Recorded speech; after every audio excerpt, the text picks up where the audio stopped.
to go down. Here we go. So we got our fresh speckled trout here. It's been marinating all day.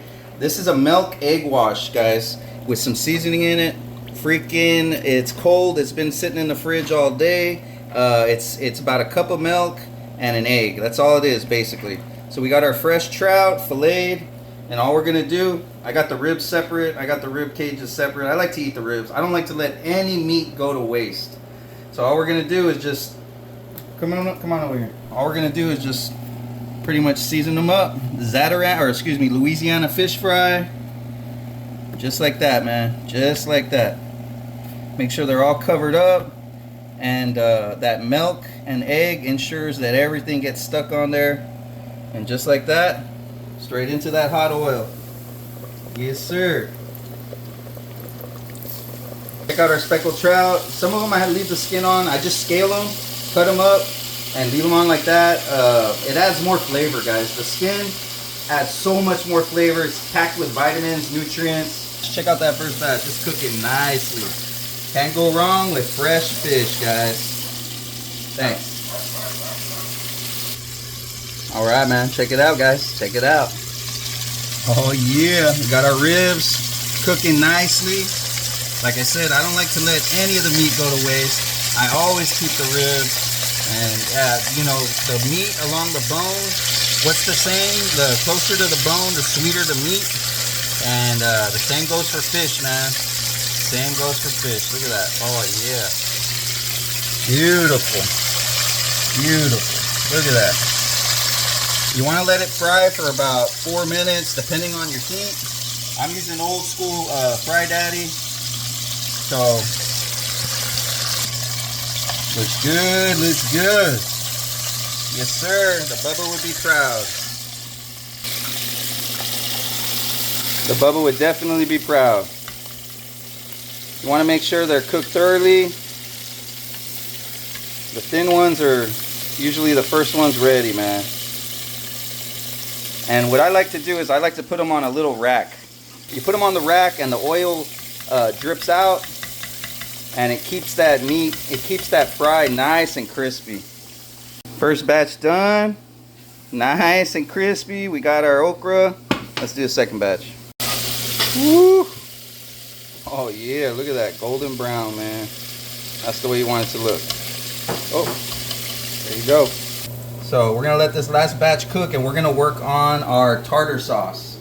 Now the Bubba showed us how to do this tartar sauce. This is a home cooked recipe right here, and it's gonna be coming at you live. Alright guys, the one thing the Bubba always taught me was how to make a really good tartar sauce. This is homemade right here, y'all. So check it out. You got your Duke's. Can't go wrong with Duke's real mayonnaise. You want a good amount, man, as much as you're gonna eat. Boom. You want to get some yellow mustard. Boom. About that much. You want to get some relish. Nice scoop. Boom. Add that crunch. A little bit of garlic powder. Trader Joe's. Just to give it that little flavor. Cracked pepper. Alright. Last but not least, a little Louisiana hot sauce. Oh, wait a minute. I almost forgot to shake it up. Bam! That's the magic right there. Alright. Spice it up a little, you know? Get some spice in your life. Now, can't forget the lime. Little trick to avoid getting all these seeds in your sauce right through your fingers. Just like that.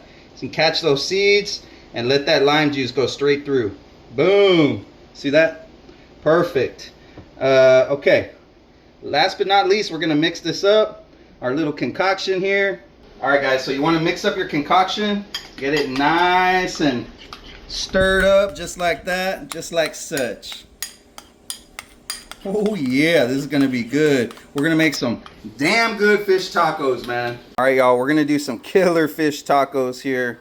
Capistran's corn tortillas. You cannot go wrong with Capistran's. Delicious. I was raised off of these. Off of Morningside Road in Southmost here in Brownsville, Texas. You want to heat up some, and we're gonna freaking do it right, buds.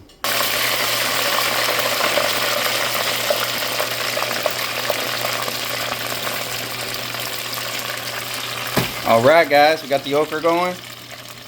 Love that HEB breaded okra. Can't go wrong, buds. Can't go wrong.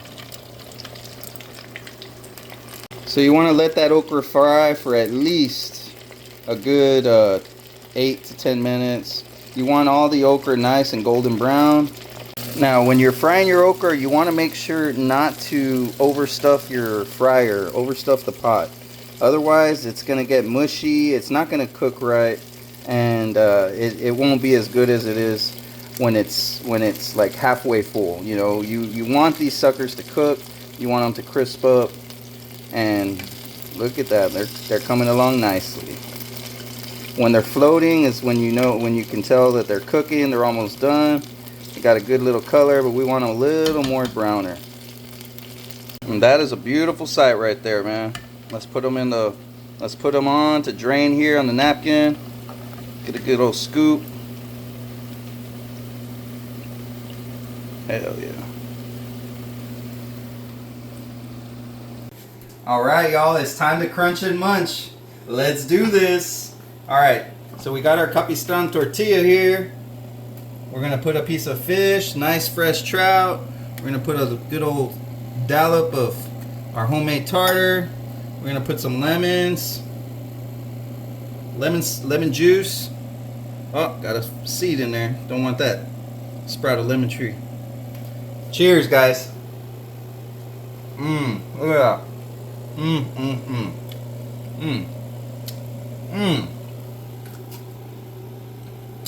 You can't go wrong with fresh okra, guys. That crunch though. Y'all, if you ain't frying your trout like this, you're missing out, guys. You're missing out. Thank y'all so much for watching. We'll see you next time. Bubba Jr. out.